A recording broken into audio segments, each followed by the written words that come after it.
Hello, everybody, and welcome. This is Whistlekick Martial Arts Radio. Today, Andrew and I are talking about martial arts demonstration teams. Why they're a good idea, maybe why they're not a good idea.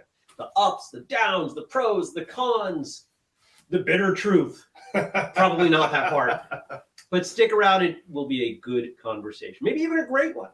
If you're new to this show, welcome. This is Whistlekick Martial Arts Radio, where we talk about martial arts in every way imaginable. My co-host, Andrew Adams, I'm Jeremy Lesniak, here from Whistlekick, where everything we do is in support of the traditional martial arts. What do you do in support of the traditional martial arts, Jeremy? Well, go to whistlekick.com. You're going to find a bunch of stuff over there, which encompasses all the things that we do. Links and projects and descriptions and text and a store. The store is one of the ways that we monetize all the things that we do. You can use the code podcast15 to save 15% on something like a shirt or a mug or a hat or some sparring gear or a training program, all kinds of cool stuff over there. We're adding new stuff all the time. In fact, Andrew, can you see the thing on the couch right there? I do see it. It went up yesterday. We haven't even publicly announced it. I just quietly slid it up. That's cool. What is it? You'll never know. It's a beep. Wow. Good job censoring that, Julius. Yeah, good job. WhistlekickMartialArtsRadio.com is where we have all of the stuff related to the show, because there's so much we can't just keep it at whistlekick.com. We do transcripts and links and photos and all kinds of good stuff for each and every episode. This episode is available in video on YouTube. All the audio episodes are available on the website as well. You can find them in your podcast player. And just a reminder, if you haven't left us a review in a while, here are the biggies. Apple Podcasts. Yep. Spotify, can't leave a review, but you can leave a rating. And what's the other one? Oh, Google generally, like google.com. Like reviews are great. So thank you to all of you who do that. Now, how else can you support? We've got a Patreon, patreon.com/whistlekick, where we post exclusive content. If you like the stuff that we do and you're like, I can afford to throw that organization $5 a month, you're going to get extra content. $2, you get extra content. $2 tells you who's coming up on the interview shows. That's true. And if you want to know all the ways you can help us in our mission to connect, educate, and entertain the traditional martial artists of the world, go to whistlekick.com/family. We post bonus content there. It's completely free. All you got to do is type it in, and it gives you a whole list of all the stuff you could do for free or for pay. That helps us move the needle. And sometimes you see old photos of me or of Jeremy or other cool things. We have some fun in there. I think it's some good stuff. Yeah, we try to make it fun. If you're going to do something for us, we're going to try to do something for you. It's value exchange. Are we ready? I think so. Demo teams, demonstration teams. You ever been on a demo team? I've never been on a demo team. What about outside of martial arts? Band? Well, I mean, kind of call band a demonstration. You know what? I guess you could. I assume as a musician you were in band. Yeah, so I was in band in high school. Marching band. We didn't do halftime shows, but we would perform in front of an audience, and we had a pre-described thing we had to perform. Usually it was written down on a piece of paper, and we just played what was there, right? But it's the same sort of concept. Yeah. And even now, in the competitive band world that I'm in, I and the others in the band will stand in front of judges, and nothing is written down on paper at the time. It's all memorized. But we are performing in sync with each of the other members in the group for these judges to judge how we're doing. Yeah. And they rate us to others. There's a lot of similarities there between that and the demonstration teams we're going to discuss for sure. Yeah. I'm thinking about what are the martial arts demonstration teams aren't super common. They're common, but they're not super common. I'm thinking, what's the most common kind of public version of a demo team? It's probably high school cheerleading. Yeah, the most common today, I think that would be accurate. At least in the United States, which is what we're most familiar with. It's where we live. And I think that that's a good analogy, a good comparison, because cheerleaders put in a lot of time. They practice a ton on what they're doing. They're getting out in front of people, and they're trying to create an emotional reaction. Yeah, and everything has to be very precise with everyone else. Yeah. Yep. Martial arts demonstration teams, less common. I I have done demonstrations. I wouldn't say I was on a demonstration team. I've been part of one-time groups. Like, we're going to do a demo here. Let's put this together. Yeah. And all the demos I've been part of were not so precise. It was, you're going to do this thing that you probably already know pretty well. Yep. And then these 3 people are going to do this thing that they know pretty well. And then this thing. Right? But martial arts demo teams, we've seen some. And in fact, was it America's Got Talent with the Kukiwan? Yep. The Taekwondo demo team with the throwing of each other and the breaking. I mean, some really impressive stuff. And I think it brought demonstration teams back into maybe not the light, but the consideration. People started thinking, wait a second, what can we do? Well, and I think, I don't know that they would necessarily consider it a demonstration team, but at tournaments and competitions and even high level ones, they have team kata or team form competitions. To me, that is a demo team. Sure. They might not be demoing bunkai, although sometimes they do for sure. But it's any group of more than one person performing stuff simultaneously in sync with each other. That is, to me, a part of a demo team. Well, what is a demo? A demo is a demonstration, right? It's not demolition, it's demonstration. Yeah. Hopefully it's not demolition. And demonstration, you are showcasing a thing. Yeah. A demonstration could be one person.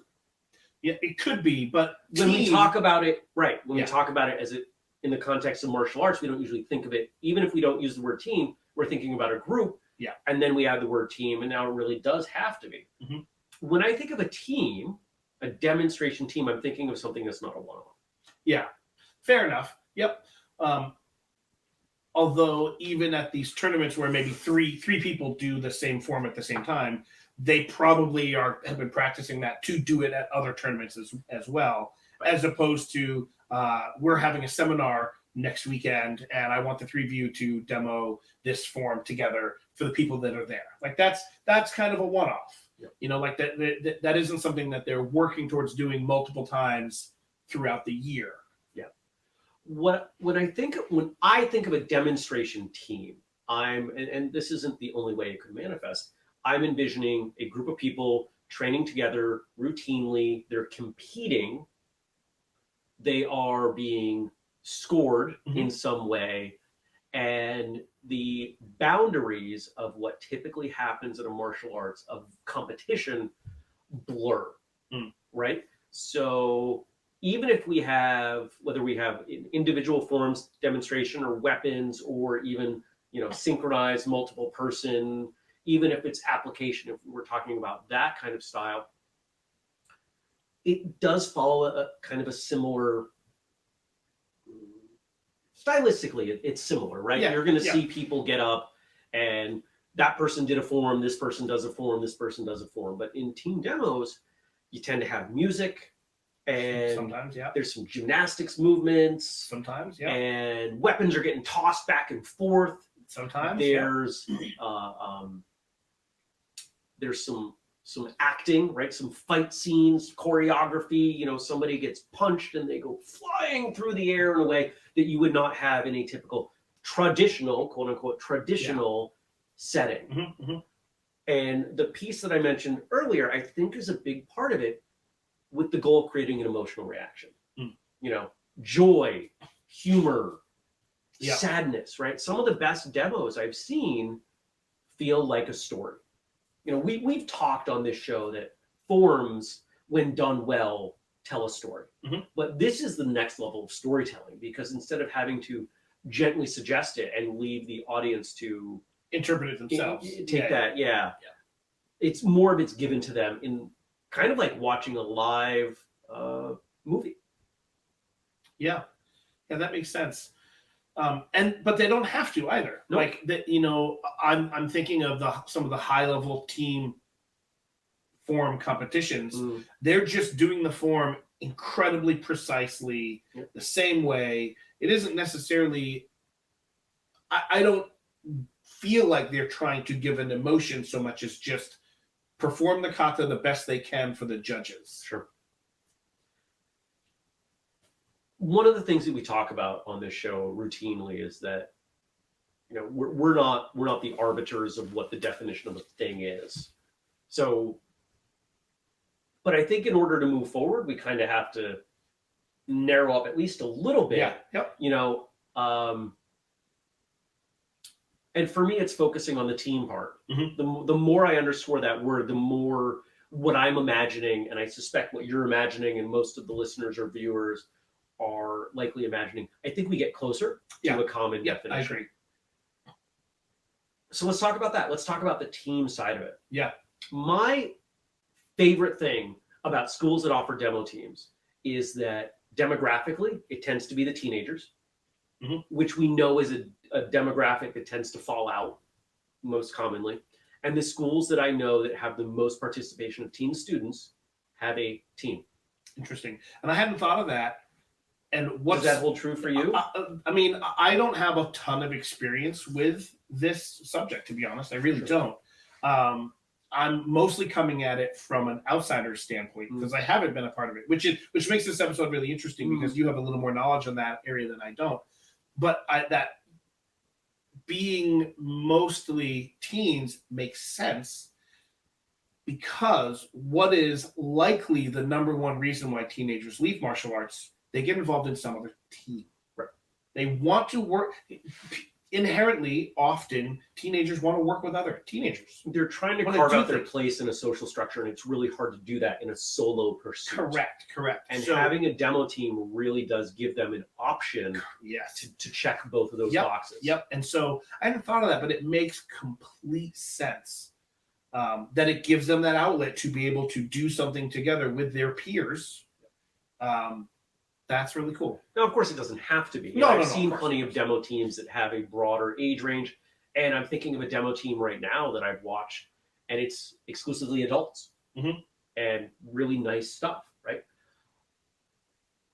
And I think that this comes to our first kind of takeaway item because, one of the groups of people that I always try to keep in mind are the martial arts school owners who pay attention to what we do. Yeah. Can they justify paying attention to our show because it makes them money, for example? If you want to capture a teen demographic, and it's not going to happen overnight because you have to build it and you have to build critical mass, otherwise it collapses. A team, having a demo team. Some schools offer it as an additional class where maybe you pay for it or it's a reward. Interesting. Certain ranks. There are a lot of different ways you can slice it. I know schools that do they actually call it varsity and junior varsity. Really? Interesting. So really taking that from the structured sports world. Yeah. Oh, and you know the person that I know that does that. You're probably even guessing, but I didn't ask permission, so I'm not going to share that. But I have taught at this school specifically to the team. Is one of the things that they try to do is bring in additional education for them and really help them see that in putting in this work, there's additional value there for you. That's pretty cool. Yeah, and that makes sense. Again, bringing in that varsity, junior varsity team aspect, just the terminology gives the students, in this case teenagers, something that they're already familiar with. That it's a concept that they already get. One of the things that we've talked on the show that I think a team goes a long way to supporting is culture. And Absolutely. Creating a culture whereby people hang out more, like each other, build that family dynamic that, let's face it, a very successful, long-standing school has that vibe. Absolutely. Are there schools that maybe don't and are still financially successful? Sure. Are there smaller schools that have a really good culture and maybe not as many students? Sure. But I think if we were to survey schools where there's a stronger bond, those students stick around longer and they have more enjoyment, more satisfaction from their participation. So it's a good thing. It's a thing that I think most schools want to foster. Most of us want to participate in a school like that. Even if you're not part of the team, it happens there because it creates a core. It's the nexus of where all of that comes from, and which offloads that responsibility from the owner. Because otherwise, the owner is that nexus, and that's a lot of work. And I bet there are some owners out there listening or watching going, I am exhausted carrying the weight of the culture for my school on my shoulders. That makes sense. And there are a lot of benefits to having a demo team. Absolutely. One of the ones we mentioned just tangentially is it's a way to keep teenagers involved in a way that they might not otherwise, because it gives them someplace to be. Anyone who's worked in any job where you have to work with other people, whether it's just in a work environment or even just socially in that work environment, you have to learn to work with different people of different personalities in a way that in a regular class, I go to my dojo and I have a class. Yes, we have to work with other people, perhaps doing partner drills and things, but it's typically I'm working with one other person. And that, the class is only maybe an hour. And if I don't enjoy working with this particular person at this class, well, maybe the next class I go work with someone else, because I can do that, right? There's that ability because there's enough other people. But when you're on a demo team or in a work environment, in a group setting, right, you have to deal with those same people more than once on a regular basis. And so I think a demonstration team helps keep kids in as an outlet. I think it teaches kids how to work together. We should broaden that from kids, because I think it applies equally. Yeah, but in terms of the first thing, like it is a way to keep kids involved. Because it gives them an outlet. That is the population demographic that is most likely to. But broader sense, it does help everyone learn how to interact on a regular basis with other people and perhaps other demographics. And I've seen some demonstration teams where you will have some kids and some adults. And that is good, because sometimes adults have a hard time working with kids because most schools separate those classes. Exactly. And so there's a lot to be learned there. Anything, what's the next thing you can think of? Marketing. Oh, yeah. If you have a solid standing demo team, you as a school owner should be, first off, you should have some alternates, right? You should be able to construct this demo at any given time with half your members, and constantly reaching out to community events and volunteering. Hey, I've got a demo team. If you want us to perform at XYZ halftime. Oh my God, I just remembered something. Ooh, we have to unpack that, because that was a riot. I shut that down quickly. But local sporting events, community events, what better than showcasing a fun team to the community for recruitment? That's a great idea. And it's something that I don't see as much as I would like to. Demonstration teams, as I see them, tend to be competitive focused, and they're showcasing their demos primarily for other martial artists. Yeah. And they do, 6 a year. That's what I see mostly. A team should be, I don't say should be. My ideal version of a demonstration team is one that is a little more intensive. Think about even middle school sports team. Yeah. 5 days a week for 3 months, couple hours, 3 hours, right? 10 to 15 hours a week.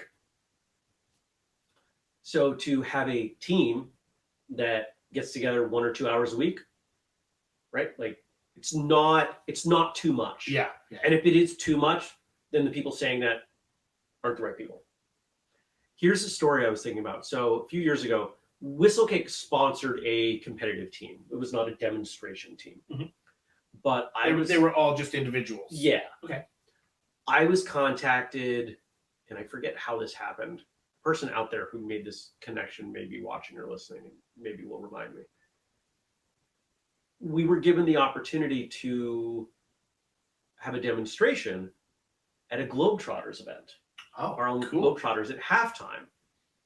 And so I get this email, and I was like, wow, that sounds really cool. So I reach out to the team, and I'm like, is this generally something you want me to follow up on? They're like, yeah, that sounds really cool.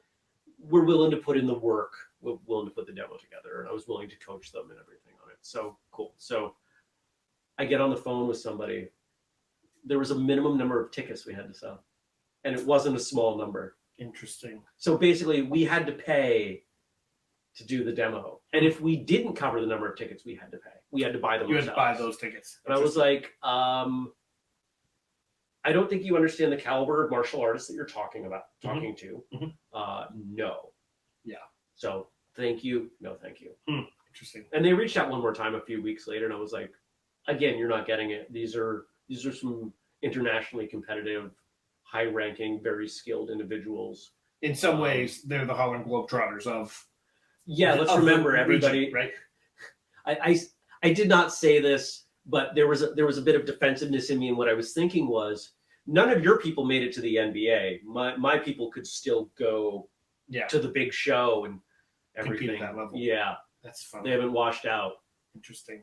Now, of course, without emotion, I don't quite see it that way. I mean, the skill set for the Harlem Globetrotters is a different skill set, and they're amazing athletes. They're super cool. I love watching them. But other assets, other upsides to a demo team. I think we've those are talked the big about ones. recruitment. Marketing. We've talked about retention. Mm-hmm. We've talked about culture, bond, and learning how to work with other people, and how to work and move as a unit. Right? Everybody has to do everything. I mean, I'm thinking specifically not now of application aspect so much as the actual form itself. Sure. So like 5, 6, 7 people, whatever, doing the same form, they have to be doing it exactly the same way at exactly the same time, or at least precisely. Because I have seen demos where like someone will do something and then the next person starts the next move, but it has to be precise, right? So let's broaden that term from staying synchronized to staying coordinated. Yeah, but it has to be precise and exact. The more exact it is, the better. Yeah, okay. Because I'm thinking of demos where one person's jumping through the air and other people are catching them. Yeah, but they have to be there at exactly the right spot. They have to be there. It has to be precise. Right. So that's a good skill to learn. Absolutely. I've got one more. Okay, good.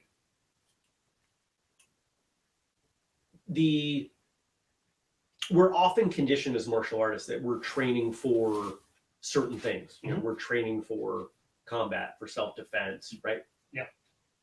Demonstrations are a whole different why. The reasoning there is completely different. And it allows, and in some cases forces you to work different things in different ways, which, I've always advocated for. I think a diverse martial artist is a better martial artist. So the ability to apply your techniques for different purposes in a different setting, I think is definitely an asset. Yeah, I think so too. Are there other benefits to this, or should we then talk about maybe some downsides? I don't have any other upsides. There might be some things, and I'm hopeful that people paying attention to this episode will let us know. Oh, Jeremy, Andrew, you missed. Great, tell us. Let us know, especially if you have a demo team. We want to know that. Yeah, absolutely. So the downsides, I think the downsides can all be lumped in with the same downsides that it could occur with any particular style of training. If you focus on it too much, it may result in a detriment to other aspects of training.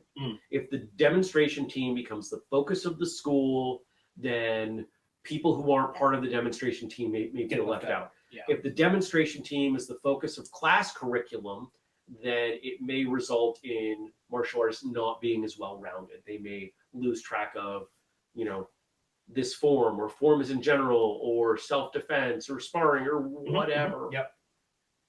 That makes sense. For me, the first detriment that I can think of, and this is I'm relating this to my own personal training. I have always been taught that my instructor teaches me a form. He's going to do it, and it's going to look this way. And I'm going to do it. It is inherently going to look a little different. Sure. Whether it's the timing, slightly different because for whatever reason, right? Or the stance will be certainly a little different because our body types will likely be different.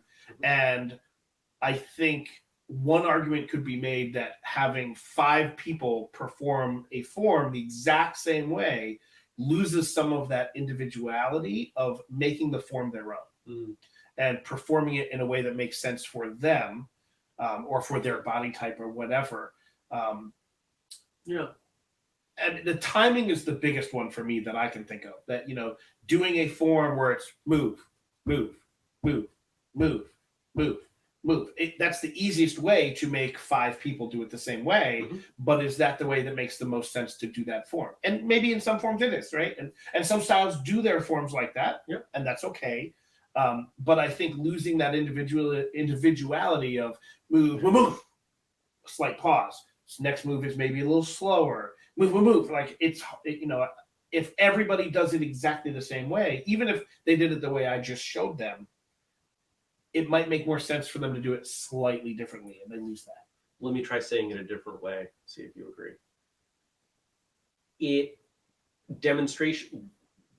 Practicing for a demonstration team may create habits, or at the very least, an investment in time in skills and or habits that do not accurately reflect your why. Is that? Yeah, I get that. That can hold true. Yeah. Yeah. To me, that's the biggest detriment, I think. And I put detriment. I should put detriment in quotes. Like, it's not a bad thing. It's nitpicking, because you could make the same argument about forms versus sparring versus self-defense versus basics. Yep. Right. You're throwing at least some techniques are common among all those, but you've got to do them differently. Yeah. So that detriment could actually be an asset too, depending on how you look at it, because it's another way that you've got to learn how to use those techniques. Yeah. But I think we would both agree that if that variability is introduced too early in someone's martial arts career, it could derail some progress. Yeah. I mean, I just harken back to when I was studying in my Shotokan school. You were required to know these particular kata up until Shodan, until your black belt test. And for your black belt test, you were required to learn 2 kata of your choice. You chose which ones you wanted to learn, and the expectation is you would learn 2 that resonated with you, that you felt drawn to and were good for your body type. And then when I tested for Nidan, for second degree, same thing. I had to pick 2 other ones, and same thing when I tested for Sandan. I had to find ones that fit my body type and that resonated with me. And on a demonstration team, I might be asked, and I would hopefully have input on what we're doing, but I might be performing a form that just doesn't resonate with me, and that I know I could do a different form better because it fits me better. You get it? Yeah. All right. Cool. I think that's a good place to wind it down. Yeah, I think so. I'm particularly interested in hearing from people, and if you have a demonstration team in your school or have in the past, what the results of that group were on the culture, the retention, the recruitment of the school. Yeah. And perhaps we do a follow-up. Maybe we do an episode with a few of you that is specifically for school owners. Here's how a demonstration team can make a positive impact on your school. If we hear from enough of you, we may... Or maybe we bring someone on who was on a demonstration team and just interviewed them on their experiences being on the team. In fact, when this video is finally uploaded, in the comments section, if you want to throw a YouTube link to your demonstration team doing a demo, that would be great. That would be great. Everyone will get to see it, and it'll be fun. I like watching demonstrations, especially creative ones. Yeah. I love the ones that tell a story, that are funny. It's a short movie. It's a short movie that I sometimes I'm fortunate enough to see live. And when they involve the application, it not only is a short movie, it's a choreographed fight. I mean, it's a fight scene from a movie, almost, like you said. Like, that's really cool. That's cool. All right. If you have any other feedback or suggestions, topics, guests, anything like that, we're always open to hear it. Jeremy at whistlekick.com, Andrew at whistlekickmartialartsradio.com. If you have things for the Q&A episodes, make sure you only send those to him, because I don't get to see those. If you want to go deeper on this or any other episode, remember whistlekickmartialartsradio.com. Whistlekick.com is the place that you get stuff like sweatshirts and mugs and whatever else. If you want to follow us on social media, we're at Whistlekick everywhere you could think of. We have training programs, strength and speed and fight conditioning, which would be good for a demo, so you can breathe. Yeah. And our flexibility program is completely free. You can get that that over at whistlekick.com. We could buy that item over there. You could buy that item over there, which you can right now. It is there. It's available. And it will be available for probably the rest of the year. We'll probably feature it at some point. What else? whistlekick.com/family. Mm-hmm. Make sure you're subscribing and reviewing and rating and honestly, thanking the and best sharing. thing, the best thing people can do, I don't say best, the easiest thing that everyone can do that I love, share an episode. Tell somebody else about the show. Yeah, I wish people did that more, honestly. We get great feedback, and then those people don't share episodes. And I find that interesting. If you find a cool thing, you should tell your friends about it, because don't you want to know when you find cool things? Yeah, and it costs nothing. And if you like us, you probably think, maybe not us, but if you like the show, you probably think the show on some level is kind of cool. So, anything else? No, I think we're good. Until next time, Train train hard, hard, smile, and have a great day.